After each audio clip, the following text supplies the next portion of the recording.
فما آمن لموسیٰ الا ذریۃ من قومہ، تو موسیٰ پر ایمان نہیں لائے تھے مگر ان کی قوم کے کچھ نوجوان لڑکے تھے جو ایمان لائے تھے. اور کیوں؟ علی خوف من فرعون، فرعون کے خوف کی وجہ سے باقی لوگ ایمان نہیں لائے تھے. وملئہم، اور اپنے سرداروں کی خوف سے، ان یفتنہم، کہ وہ سردار ان کو جو ہے وہ اذیت دیں گے. اچھا، اب یہ بات سمجھ لیں کہ یہ بنی اسرائیلی تھے تو مسلمان. یہاں ایمان لانے کا مطلب یہ دل و جان سے موسیٰ علیہ السلام کی بات صرف چند نوجوانوں نے مانی تھی. یہ بات جا کے کھلی کب؟ یہ بات کھلی جب کہ موسیٰ علیہ السلام کو حکم ہوا لڑنے کا، تو قوم نے اس موقع پہ کہہ دیا کہ اذهب انت وربک فقاتلا انا ہاہنا قاعدون. ابھی یہ بات کھلی نہیں تھی، ابھی یہ تھا کہ وہ بہرحال ایک قومی جدوجہد تھی، اس میں گویا موسیٰ علیہ السلام کی قیادت انہوں نے مانی ہوئی تھی. لیکن یہ کہ وہ جو اللہ پر توکل ہونا چاہیے، جو اللہ کے احکامات کی پابندی ہونی چاہیے، جس طرح کا تقوی ہونا چاہیے، جو روح اسلام کی وہ ان کے اندر نہیں تھی. وہ چند ہی لوگ تھے جو خلوص کے ساتھ حضرت موسیٰ علیہ السلام کے ساتھ تھے. دوسری بات اس میں سمجھنے کی یہ ہے کہ وہ ڈرتے کس سے تھے؟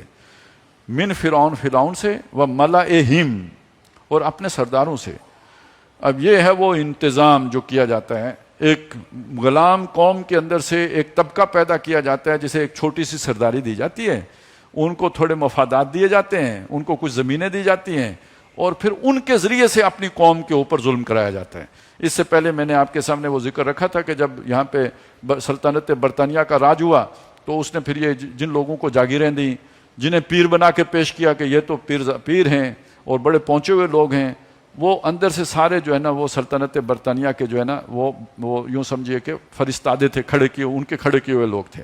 یہ انتظام فرعون نے بھی کیا، یہ انتظام انہوں نے بھی کیا. اور اب بھی اکثر و بیشتر مسلمان ممالک میں کیا ہو رہا ہے؟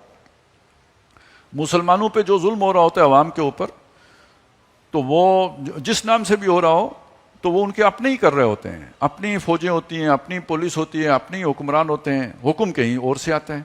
جن قوانین کو نافذ کرنا ہو وہ نافذ کرنے والے بھی اپنے ہی ہوتے ہیں، وہ کوئی باہر سے آ کے تو نہیں نافذ کرتے. تو وہی، اور بلکہ اگلی بات یہ بھی ہے، جس طرح قارون بنی اسرائیل ہی میں سے تھا لیکن وہ فرعون کے ساتھ شامل ہو کے تو وہ بنی اسرائیلیوں پہ ظلم کرتا تھا، اور نتیجہ کیا نکلا تھا کہ اس کے پاس اتنی دولت تھی کہ جس کے وہ صندوق اٹھانے کے لیے مزدوروں کی پوری جماعت درکار تھی. اب وہ دولت آج انہی حکمرانوں کے پاس ہوتی ہے کہ جو غیروں کی جو ہے نا وہ بوٹ پالش کرتے ہیں یا ان کے احکامات کی جو ہے تنفیذ کرتے ہیں مسلمانوں کے اندر. تو یہ سارا اس کا صدقہ مل رہا ہوتا ہے، اور قرض چڑھ رہا ہوتا ہے قوم کے اوپر، دیا جا رہا ہوتا ہے جن کو، وہ جاتا ان کی صندوق میں ہے لیکن کھاتے میں پوری قوم کے لکھا جا رہا ہوتا ہے. یہ ہے جو اس وقت نظام چل رہا ہے. تو فرعون اور جو ان کے اپنے سردار تھے ان کے ڈر کی وجہ سے یہ لوگ موسیٰ علیہ السلام کا ساتھ دل و جان سے نہیں دے پا رہے تھے.